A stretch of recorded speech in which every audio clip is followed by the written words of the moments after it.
At 85, Al Pacino isn't just an actor. He's a force of nature who changed cinema forever. For more than half a century, he's delivered performances so raw they blurred the line between reality and art. But here's the mystery fans have always wondered. Out of all the legends he's worked with, who did Pacino truly love sharing the screen with? Some were towering icons. Others, quiet, hidden gems, who drew something raw and unforgettable out of him. These weren't just co-stars. They were the rare few who turned acting into magic. Because Hollywood isn't all glamour.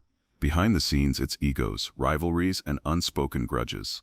Yet Pacino has always stayed quiet, letting his performances do the talking. When fans speculate about who Al Pacino loved working with most, one name inevitably comes first: Robert De Niro. It's not just because they're two of the greatest actors of their generation, but because their careers have been intertwined in ways that feel almost mythic. Both born in New York, both products of the method acting tradition, both raised under the shadow of the same gritty 1970s cinema, Pacino and De Niro represent two sides of the same coin. Their first shared universe came with The Godfather Part II in 1974. Interestingly, they never actually appeared in a scene together.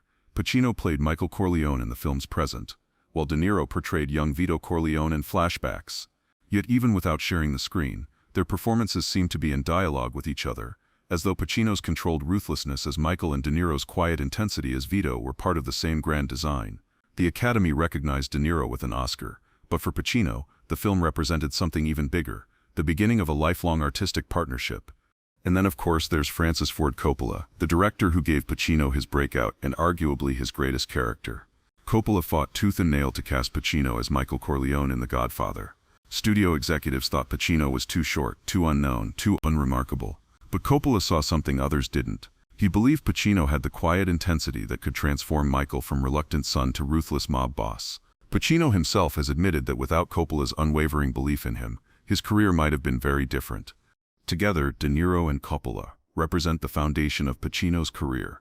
One as a fellow performer who challenged him on screen. The other as the visionary who believed in him before the world did. It makes perfect sense that Pacino would name them among the people he loved working with most. But what's striking is that even as he honors them, Pacino never stops there. Because for him, it wasn't just about legends and box office hits. It was about the deep personal connections that shaped his craft. And that leads us to names that might not be as obvious, but are perhaps even more meaningful. Working under Coppola's direction wasn't always easy. Pacino has recalled how stressful those early days were, how uncertain he felt about whether he could pull off the role. But Coppola guided him, sometimes pushing, sometimes protecting him from studio pressures. That trust created one of the most iconic performances in film history. Pacino has said he loved working with Coppola, not just because of the roles he got, but because Coppola gave him space to explore, to take risks, to surprise even himself. Few directors have earned Pacino's loyalty the way Coppola did. Pacino has often described Strasberg as the single most influential person in his life as an actor. Under Strasberg's guidance, he learned that acting wasn't about pretending, it was about being. It meant digging into your own experiences, your pain, your joy, and pouring that into a role until the audience forgot they were watching a performance. Strasberg wasn't easy on his students, and Pacino has admitted there were times when he felt intimidated by the master's sharp criticism. But in that pressure, Pacino discovered the intensity that would become his trademark. Strasberg wasn't just a coach, he was the architect of an entire approach to performance. One that demanded truth, vulnerability, and total immersion in character.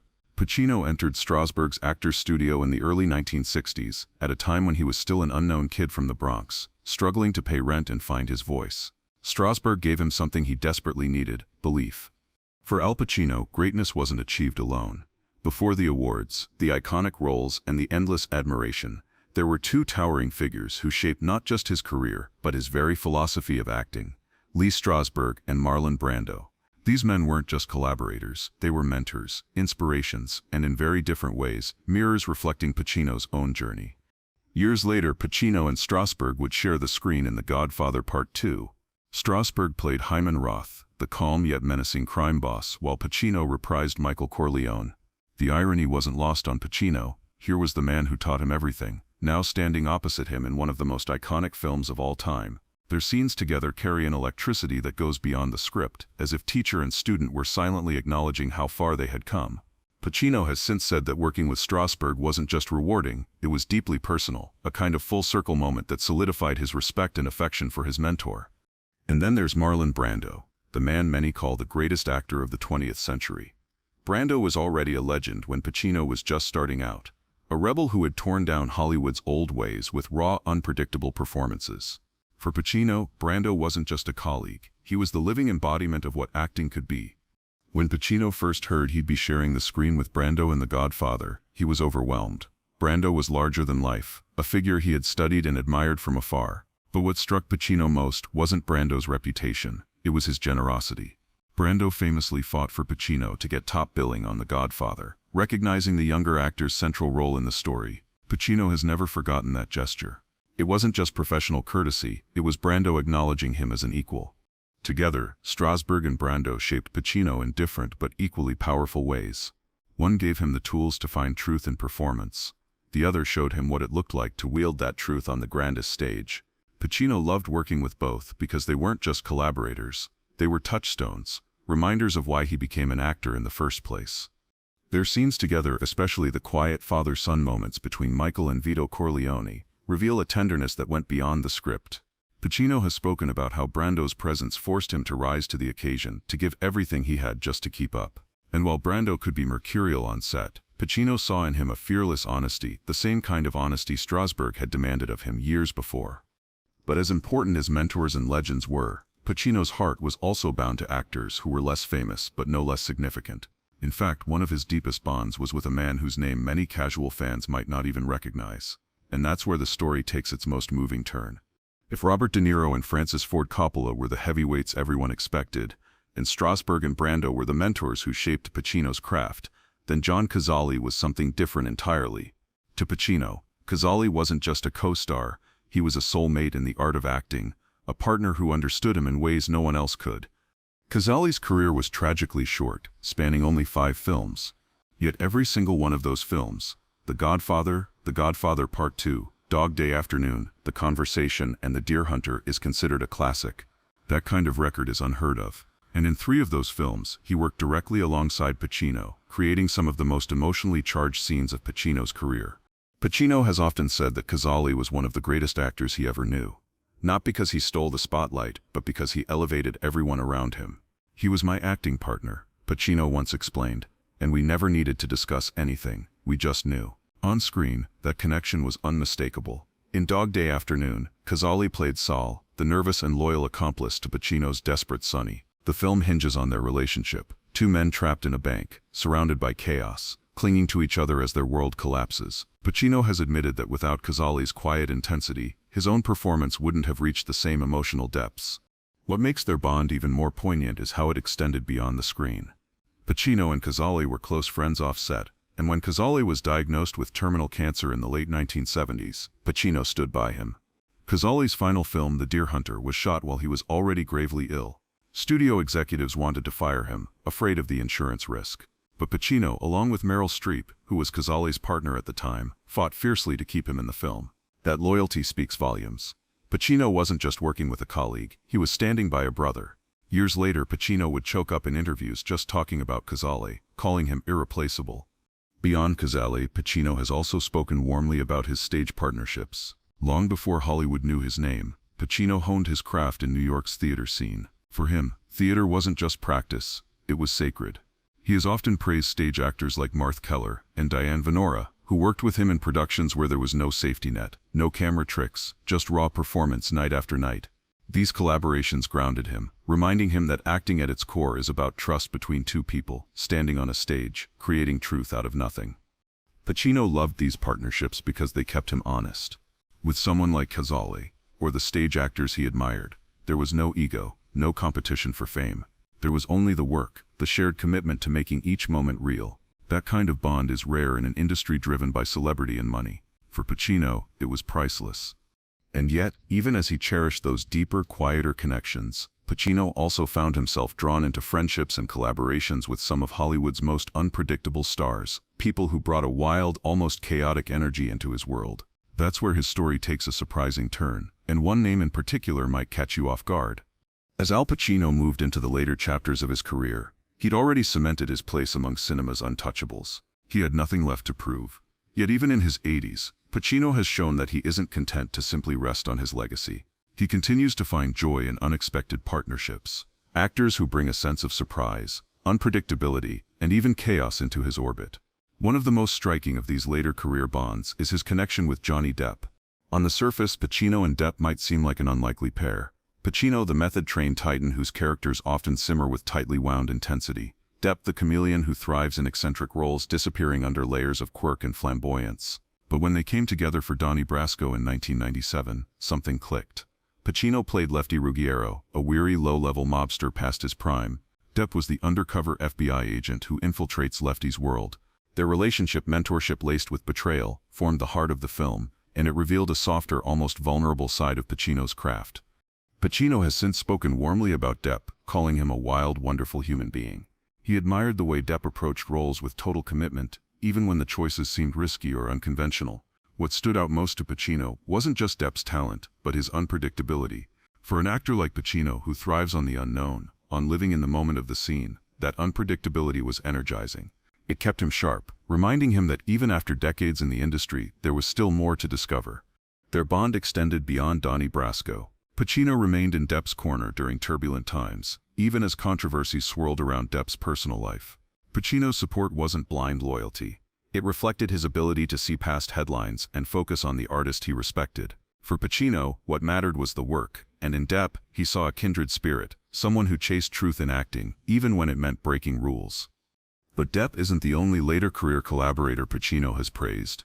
In The Irishman 2019, Pacino reunited with Scorsese and De Niro, but he also found himself sharing scenes with a younger generation of actors, like Jesse Plemons. Pacino has noted how invigorating it was to work alongside actors who grew up watching him, yet weren't intimidated. Instead, they pushed him, approached scenes with fresh energy, and forced him to adapt. For a performer who has always thrived on tension and challenge, this was a gift. Another surprising partnership came with Jessica Chastain in the Broadway revival of Salome.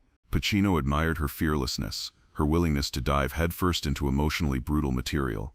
That kind of courage reminded him of his own early days, and he often said working with younger, hungry actors helped him stay connected to his roots. What ties all of these collaborations together, whether it's Depp's eccentricity, Chastain's intensity, or Plemons' understated honesty, is Pacino's love of discovery. Even in his 80s, he doesn't treat acting as routine. Each new co-star is a chance to rediscover what drew him to the craft in the first place. That's why he speaks so fondly of these later relationships. They prove that art isn't something you age out of, it's something you keep chasing as long as you're willing to open yourself to others. Still, as much as Pacino celebrates his surprising friendships and new discoveries, there's always an undercurrent of speculation. Fans often wonder, what about the actors we expected to hear but don't? Who are the names that never make Pacino's lists, and why? That question takes us into the realm of rumors, speculation, and the silences that can sometimes say more than words. Whenever Al Pacino reflects on the actors he loved working with, the names he doesn't mention can be just as fascinating as the ones he does. Hollywood, after all, is a place built as much on whispers and speculation as it is on red carpets. Fans hang on every word, dissecting interviews, wondering why certain co-stars are praised to the skies while others vanish into silence. And in Pacino's long, sprawling career, there are plenty of mysteries. One of the most persistent rumors is about his relationship with Gene Hackman. Both men came up around the same era, both earned reputations as no-nonsense, powerhouse actors, and yet Pacino rarely speaks about Hackman the way he does about De Niro or Cazale. Some say it's because they never had a truly defining collaboration. Hackman carved his own path while Pacino was immersed in the Coppola-Scorsese circle. But fans speculate there may have been professional rivalry, a sense that their similar styles didn't quite fit on the same stage. Pacino has never fueled the rumor, but his silence has only added to the intrigue. Then there's Dustin Hoffman, another titan of the new Hollywood movement. Hoffman and Pacino were often compared in the 1970s. Both were short, ethnic-looking actors who broke the old-fashioned mold of the Hollywood leading man. At one point, they even auditioned for many of the same roles. Hoffman once joked that he and Pacino took turns losing parts to each other. But when Pacino is asked about his favorite collaborators, Hoffman's name doesn't usually appear. Some fans interpret this as lingering rivalry, others as simple coincidence. After all, while their careers mirrored each other in many ways, they didn't actually share the screen in a significant project. Still, the speculation continues. Did Pacino view Hoffman as a friend, a rival, or something in between? And what about his Scarface co-stars? Michelle Pfeiffer's performance as Elvira remains one of her most iconic, and many assumed Pacino would single her out in later years. While he has occasionally praised her professionalism, He doesn't often place her in the same category as Cazale or De Niro. Some suggest that simply because Scarface was such a grueling, controversial production, that the memories are more complicated. Others think Pacino prefers to keep that chapter at a distance, letting the legend of Tony Montana speak for itself rather than revisiting the personalities behind it. Perhaps the most interesting speculation revolves around Pacino's upcoming memoir, Sonny Boy. Early excerpts have hinted at behind-the-scenes dynamics, moments where Pacino felt disconnected from certain co-stars, or even frustrated by directors who didn't understand his process. Readers are already bracing for revelations, names he admired but never got to work with, or actors he quietly wished he could avoid. Pacino has mastered the art of being candid without being cruel, but even subtle hints can fuel years of discussion among fans. It's also worth noting how much of Pacino's admiration goes to people outside the obvious Hollywood circles. He speaks more passionately about stage partners, acting teachers, and unsung collaborators than about some of the flashier names. That makes the omissions all the more noticeable. When he praises John Cazale with such deep affection, the absence of praise for other well-known stars feels intentional. But here's the thing. Pacino has always been careful with his words. He doesn't deal in gossip, and he doesn't air grudges. If anything, the silences and missing names remind us that behind the glamour of Hollywood, not every collaboration becomes a story worth retelling. Some fade, some sour, some never quite spark. And Pacino, with his sharp instincts, seems to know exactly which relationships deserve to be preserved in memory, and which are better left unspoken. So while fans speculate endlessly about who's missing from his list, the truth may be simpler. Pacino chooses to highlight the bonds that mattered most to him, the ones that shaped him not just as an actor, but as a person. And in doing so, he leaves us wondering who else might he secretly admire, even if he's never said it out loud. That question sets the stage for one final reflection: what these chosen relationships ultimately reveal about Al Pacino himself, and why his choices matter far beyond Hollywood trivia. When we step back and look at the long, winding journey of Al Pacino's career, one thing becomes crystal clear. His story is not just about the roles he played, but the people he chose to surround himself with. The actors he loved working with, De Niro, Cazale, Brando, Keaton, Serpico's Circle, and others, were not random names on a casting sheet. They were kindred spirits, people who spoke the same artistic language, who could challenge him, inspire him, and in the rarest cases, transform him. Think about it. John Cazale's gentle brilliance pushed Pacino to give some of his most raw and vulnerable performances. Robert De Niro's relentless intensity mirrored Pacino's own, creating a bond that transcended competition and became a lifelong brotherhood.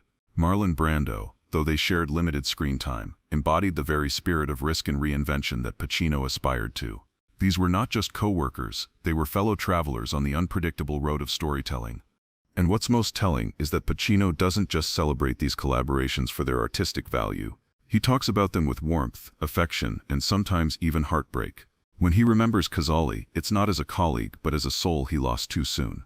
When he praises De Niro, it's as a friend who has walked with him through decades of change, both personal and professional. These reflections reveal a Pacino who is deeply human beneath the myth, a man who understands that the real treasure of a career isn't the awards on the shelf, but the connections forged along the way. But of course, the silences are just as revealing. The missing names, the relationships he doesn't highlight, remind us that even in a career as legendary as Pacino's, not every partnership is built to last. Some collaborations leave no spark, some are overshadowed by creative differences, and others simply fade into the background of history. Pacino's discretion in this regard speaks volumes. He is not one to dwell on negativity, nor to tarnish the memories of projects that may not have worked.